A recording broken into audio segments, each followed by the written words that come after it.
Assalamualaikum warahmatullahi wabarakatuh. Perkenalkan, nama saya Irmawati N dengan NIM 2109015010461.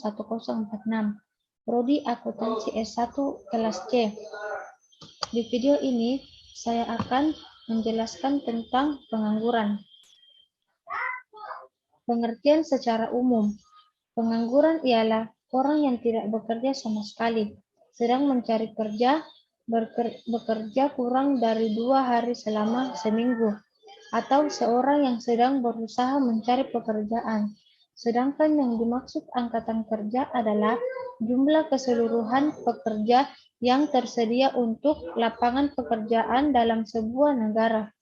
Golongan bukan angkatan kerja adalah mereka yang bersekolah, yang mengurus rumah tangga, atau menerima pendapatan tidak tetap. Lalu, apa itu tenaga kerja? Tenaga kerja adalah penduduk yang telah memasuki usia kerja yang cukup untuk bekerja, mencari pekerjaan, dan melakukan kegiatan lain seperti bersekolah.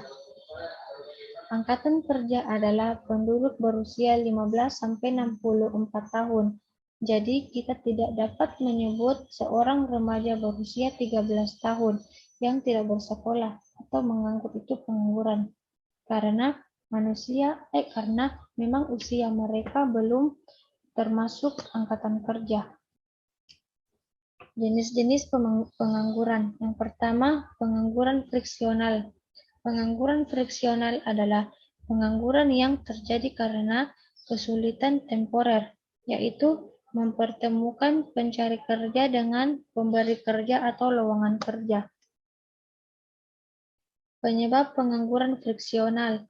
Yang pertama, seseorang belum menemukan pekerjaan yang tepat karena alasan kurangnya informasi lowongan pekerjaan. Lowongan mungkin tersedia, namun keterampilan yang dibutuhkan tidak sesuai atau alasan lainnya. Yang kedua, proses rekrutmen dan negosiasi yang berlangsung cukup lama. Misalnya, seseorang sudah sampai pada tahap wawancara dan negosiasi gaji, namun ternyata tidak sesuai, maka tertentu pencari kerja akan ditolak dan menjadi pengangguran. Yang ketiga, tidak ada urgensi untuk mencari pekerjaan baru. Biasanya, para pencari kerja sebelum berhenti dari pekerjaan lama akan menabung untuk mengantisipasi kemungkinan tidak mendapat kerja. Maka, orang-orang relatif lebih santai dan tidak terburu-buru mencari kerja gaji yang diharapkan. Proses ini membuat mereka menjadi kategori pengangguran. Yang kedua, pengangguran struktural. Pengangguran struktural yaitu salah satu jenis pengangguran yang terjadi karena adanya penurunan struktur ekonomi pada suatu wilayah atau negara. Contohnya seperti pengangguran struktural di Indonesia, yaitu struktural ini lebih diumpamakan dari perubahan struktur perekonomian yang berubah dari yang awalnya mengandalkan dari bidang pertanian dan berubah menjadi bidang perindustrian. Karena perubahan struktur tersebut, maka pekerja yang biasa bekerja sebagai petani atau buruh tani dituntut untuk memiliki kemampuan bekerja dalam bidang industri. Penyebab pengangguran struktural. Yang pertama, ketidakcocokan geografis. Yang kedua, pergeseran kondisi pasar. Yang ketiga, perubahan musim. Dan yang keempat, tidak mampu mengikuti perkembangan teknologi. Cara mengatasi pengangguran struktural. Yang pertama, memindahkan para pengangguran ke tempat yang lebih membutuhkan. Yang kedua, membuka pendidikan dan pelatihan bagi para pengangguran agar dapat mengisi lowongan pekerjaan yang sedang dibutuhkan. Yang ketiga, mendirikan industri dan proyek-proyek padat karya untuk menampung para penganggur. Yang ketiga, pengangguran teknologi. Pengangguran teknologi disebabkan oleh adanya perkembangan teknologi yang menyebabkan tenaga kerja manusia diganti menjadi mesin. Perubahan cenderung lebih memilih tenaga mesin dibanding tenaga manusia karena lebih cepat, mudah, dan hemat daya. Yang keempat, pengangguran siklikal. Pengangguran siklikal terjadi karena adanya perubahan dalam kegiatan perekonomian negara. Mundurnya perekonomian akan mengakibatkan daya beli masyarakat yang juga menurun, sehingga perusahaan akan mengurangi produksi dan memberhentikan karyawannya.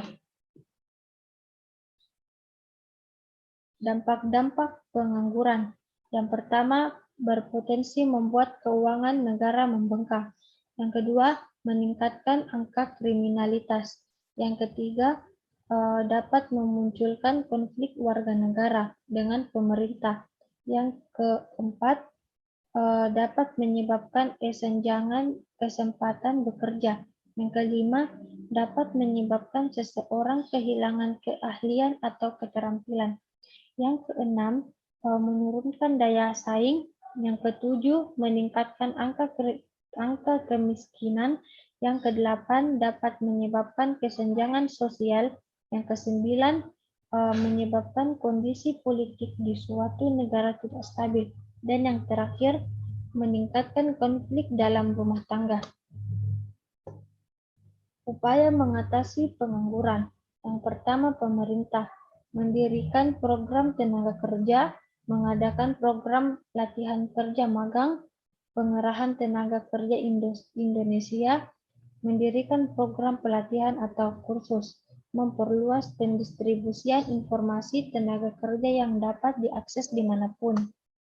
Yang kedua yaitu masyarakat, mengikuti program latihan kerja, meningkatkan wira swasta, membuka lapangan kerja baru, atau mendirikan kursus, aktif dalam mencari informasi tentang tenaga kerja. Penyebab pengangguran. Besarnya angkatan kerja tidak seimbang dengan kesempatan kerja. Lapangan kerja sedikit, kebutuhan jumlah dan jenis tenaga terdidik dan menyediakan tenaga terdidik tidak seimbang. Penyediaan dan pemanfaatan tenaga kerja antar daerah tidak seimbang, budaya pilih-pilih pekerjaan serta pemalas. Banyaknya jumlah penduduk, teknologi yang semakin maju yang tidak seimbang oleh kemampuan manusia. Pendidikan dan keterampilan yang rendah. Pengusaha yang selalu ingin mengejar keuntungan dengan cara melakukan penghematan seperti penerapan rasionalisasi. Adanya lapangan kerja dipengaruhi oleh musim, dan yang terakhir ketidakstabilan perekonomian, politik, dan kemampuan negara. Penyebab lain timbulnya pengangguran. Yang pertama, pertumbuhan penduduk yang tinggi. Yang kedua, rendahnya laju investasi produktif. Yang ketiga, siklus bisnis yang melemah. Yang keempat, rendahnya kualitas pendidikan masyarakat. Yang kelima, strategi industri yang labor saving. Itulah penjelasan dari saya. Mohon maaf bila ada kesalahan.